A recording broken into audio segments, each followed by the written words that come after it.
देशभरात आज भारताचा 77वा प्रजासत्ताक दिन साजरा केला जातोय।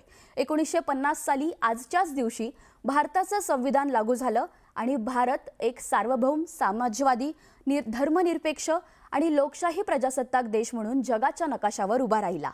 दिल्लीतील कर्तव्यपथावर आज भव्य प्रजासत्ताक दिन परेडचं आयोजनही करण्यात आलं। यावेळी राष्ट्रपतींच्या द्रौपदी मुर्मूंच्या हस्ते ध्वजारोहण केलं जाणार असून त्यानंतर तिन्ही सैन्य दलांची ताकद, शिस्त आणि शौर्याचं दर्शन घडणार आहे।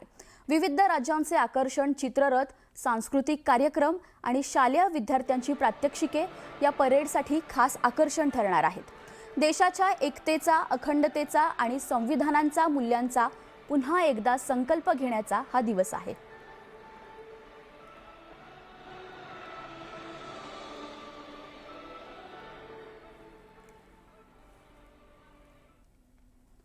प्रजासत्ताक दिनाच्या पूर्वसंध्येला केंद्र सरकारकडून देशातील 2026च्या पद्म पुरस्कारांची घोषणा करण्यात आली आहे। देशातील सर्वोच्च मानले जाणारे पद्म पुरस्कारांची घोषणा झाली असून महाराष्ट्रातील अनेकांना पद्म पुरस्काराने गौरवण्यात आले।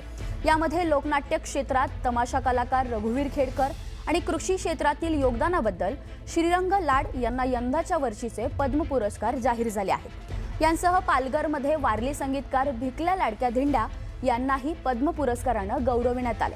क्रिकेटपटू रोहित शर्मा, हरमनप्रीत कौर यांना पद्मश्री पुरस्काराने गौरवण्यात येणार आहे। तर दुसरीकडे अभिनेता धर्मेंद्र यांना मरणोत्तर पद्मविभूषण पुरस्कार जाहीर करण्यात आलाय। गायिका अलका याग्निक यांना पद्मभूषण पुरस्कार जाहीर करण्यात आलाय।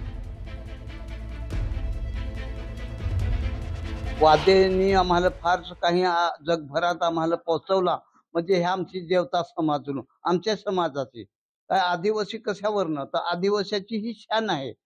म्हणजे आम्ही हे निर्मिती नुसती माडाचा पात, बंबू आणि दुधीवरच आम्ही ते वाद्य तयार केलेलं आहे।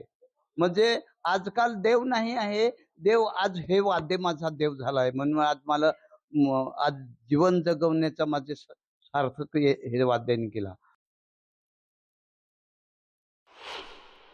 मनाला आनंद होतोय। आपण केलेल्या कामाची पावती आज आपल्याला मिळते, जनतेचे आशीर्वाद मिळत आहेत असं वाटतंय।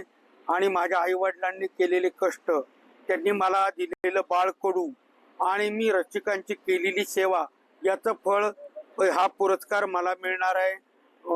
हे त्याचं फळ आहे असं वाटतंय आणि मनाला खूप मोठा आनंद झालेला।